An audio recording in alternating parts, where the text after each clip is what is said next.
I don't want it to be put out and misused and misinterpreted for people to think that I had accused of Mr. Arbery of stealing or robbery, because I never did. A Glenn County man does his best to remove himself from the Ahmaud Arbery investigation. Larry English owns the construction site seen in this surveillance video. That's the same place where the man accused of Arbery's murder said they were following him because of a reported break-in. Arbery's death continues to spark protests. Earlier this afternoon, a caravan of protesters announced plans to travel 4.5 hours for justice. The Just Georgia Coalition, as they're calling themselves, will make the trip this Saturday from Atlanta to Brunswick. They're demanding 2 district attorneys resign for how they handled the Ahmaud Arbery case.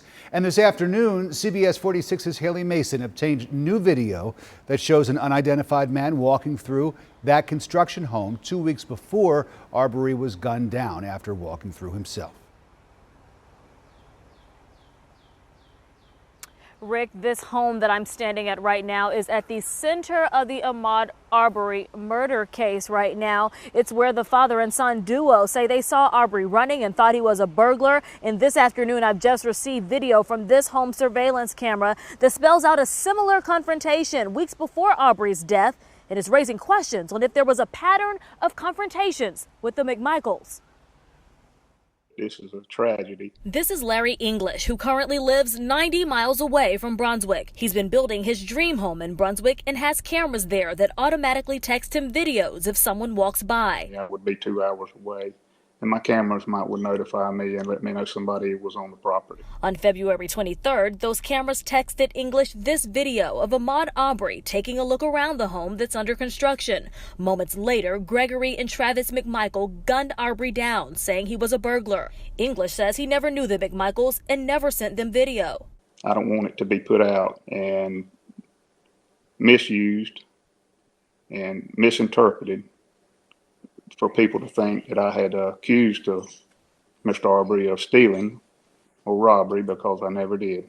Just this afternoon, I was sent this video from English's attorney from February 11th. It shows an unidentified man walking through the construction home looking around just weeks before Arbery did the same. English says he told his neighbor Diego Perez about it and says Perez sent him this text message. The police showed up and we all searched for a good while. I think he got spooked and ran after Travis confronted him. Travis says the guy ran into the house. Let me know if he shows up or if they find him. I appreciate you letting me know. Apparently the Travis the neighbor is referring to is Travis McMichael.